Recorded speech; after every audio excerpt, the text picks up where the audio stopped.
Jets fans, you may want to turn your radio off for this one, because right now, as you sit at 0-6, the only winless team left in the NFL, with a real legitimate chance to join the Lions, to join the Browns, in the 0-16 club, there's a real chance that you will get the number 1 overall pick. And Charles Robinson, a very respected NFL insider of Yahoo, great podcast I love listening to, Yahoo NFL podcast, said the Jets get the number 1 pick. He is confirming he is 100% sure that they are drafting Trevor Lawrence. So if you hear that, if you're Trevor Lawrence, does that get you excited? Should you want to hear that? Should you want to go to the New York Jets? Or should Trevor Lawrence pull a John Elway? Pull an Eli Manning?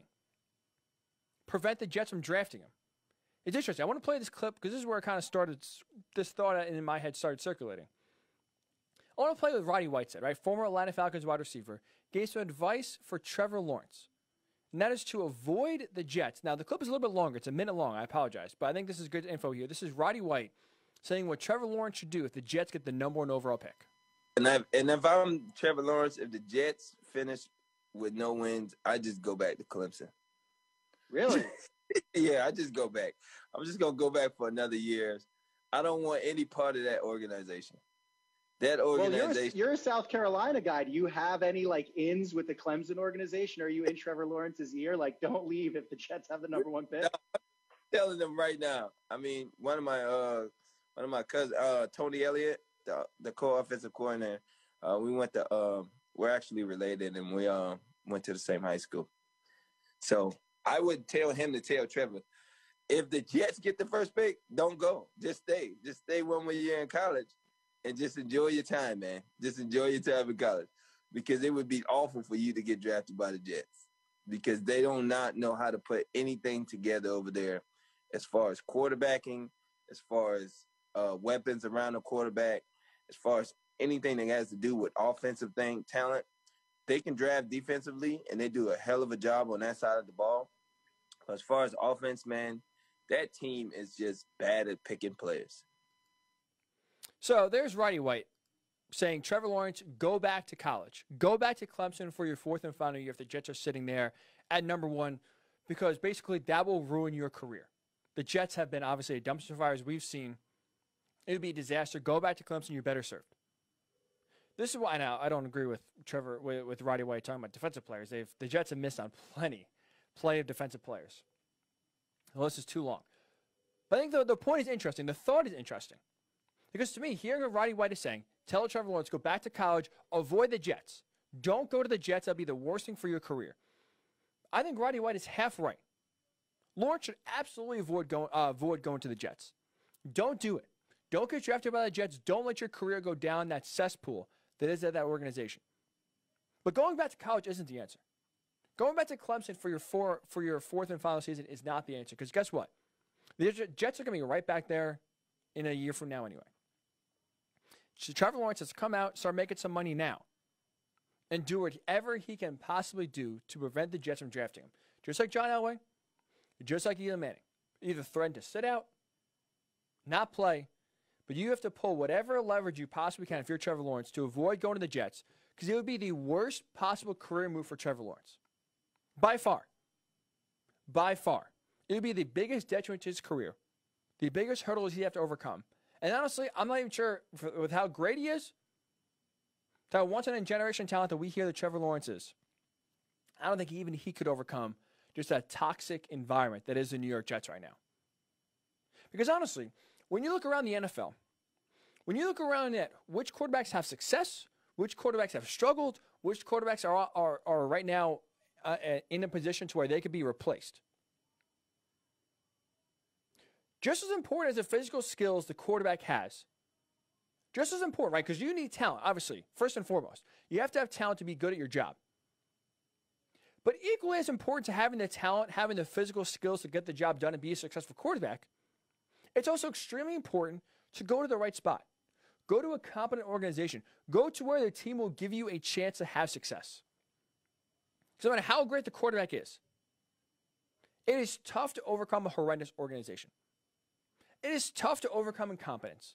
It's tough to overcome constant turnover of coaches and general managers, and you're in a slog where basically you can't get out. If you're in a malaise where you are there and you are bad year in and year out and you can't figure it out.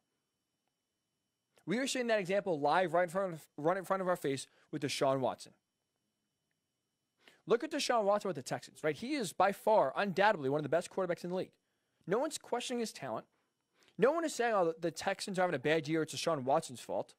We should move on from Deshaun Watson. No, it's idiotic. Because anyone with a brain can see Deshaun Watson is not the issue in Houston. Bill O'Brien, as a general manager, did a terrible job of putting a team around him, giving him a terrible weapons to throw to, not having protection to give Deshaun Watson time. And despite the fact that Deshaun Watson is one of the best quarterbacks in the league, the Texans have just one win this year. They're going to miss the playoffs. And it's not Deshaun Watson's fault. Great quarterbacks can't overcome horrendous situations, horrendous organizations. Speaking of great quarterbacks, let's just take a look, right? Like, objectively. Who do we argue, without a doubt, are great quarterbacks? Patrick Mahomes, right? Russell Wilson, Tom Brady, throughout his career, Tom Brady, Lamar Jackson, the reigning MVP, Aaron Rodgers. All of these guys, right? Mahomes, Wilson, Brady, Rodgers, Jackson. All of them were drafted by good teams with extremely stable coaching situations. They went to organizations that had competent coaching, and more importantly, again, equally to their physical skills, they put them in positions to succeed. I'm not taking anything away from Patrick Mahomes right now. What he's accomplished in his short career has been incredible. He might, by the end of it all, be the best quarterback to ever play the game. Most accomplished, most talented. He has the potential. Not taking anything away from Patrick Mahomes. But if Patrick Mahomes went to the Jets, went to the Giants, maybe even with the Bears, if he wasn't with Andy Reid, if he didn't go to a first-place team, because let's not forget, the Chiefs trade up to draft Patrick Mahomes, they won the division. They went to the playoffs with Alex Smith. They hosted a playoff game with Alex Smith in the first year that Patrick Mahomes was on the roster. You have one of the best offensive minds in Andy Reid as your head coach. Very limited turnover.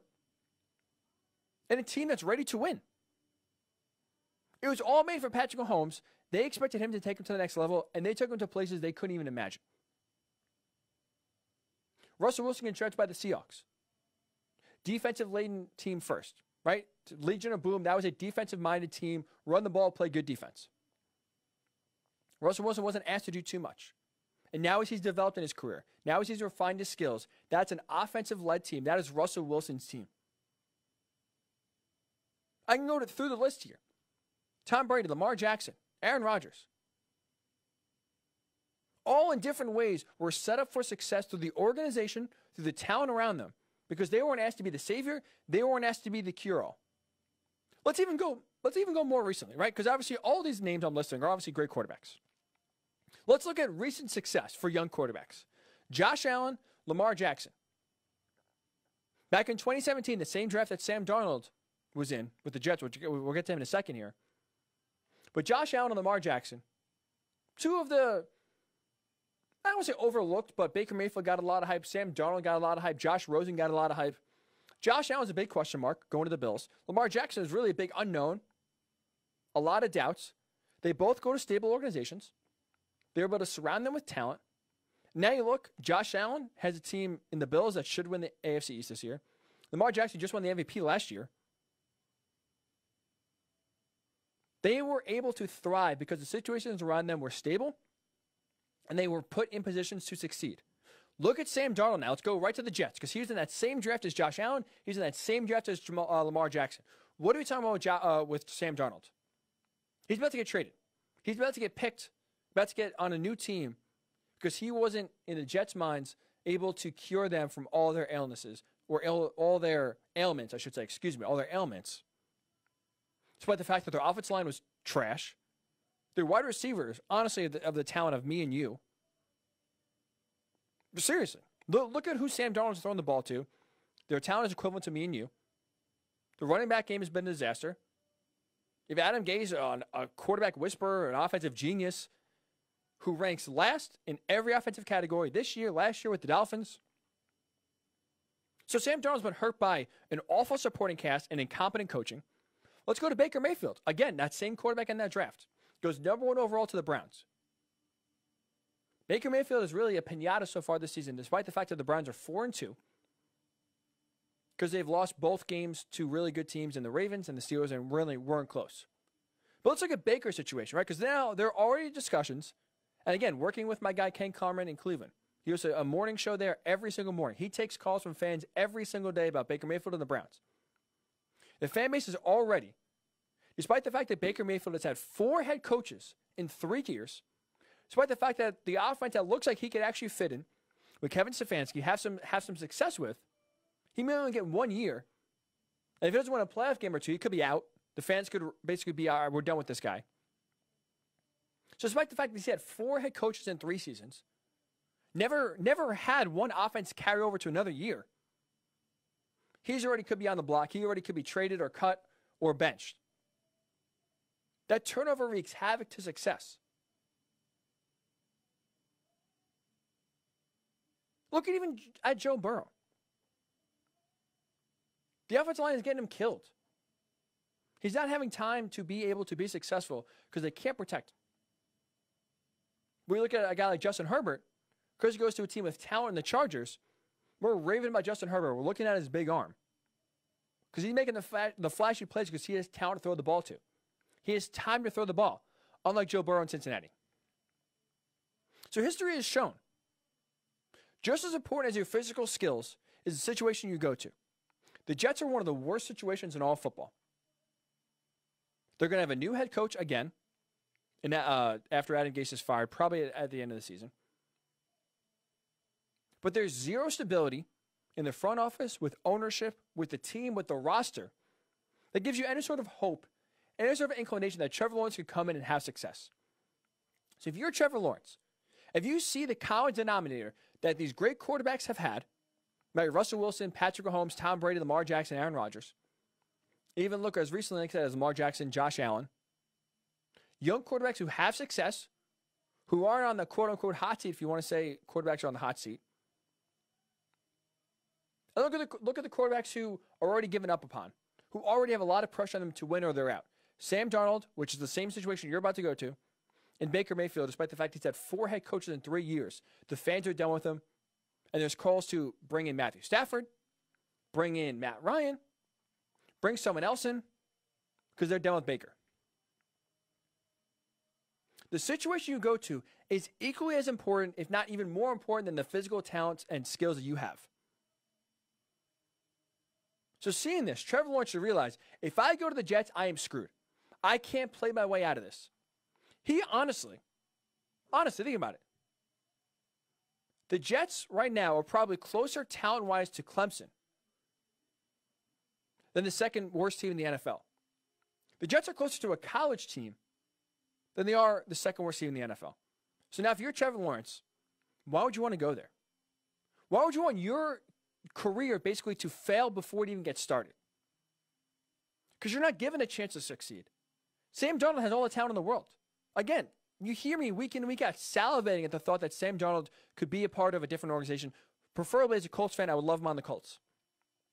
But I think there's a lot of teams out there that would love to have Sam Darnold over their current quarterback. They believe that they can get a lot of success at him that the Jets weren't able to get out of him. So if you're Trevor Lawrence, why would you want to go through that? Don't have your career killed before it even starts.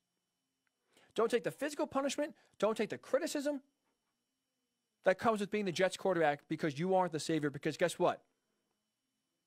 The savior philosophy of drafting the quarterback and everything else will get fixed does not work. A great quarterback cannot overcome a bad offensive line, a bad running game, bad head coaching, bad wide receivers.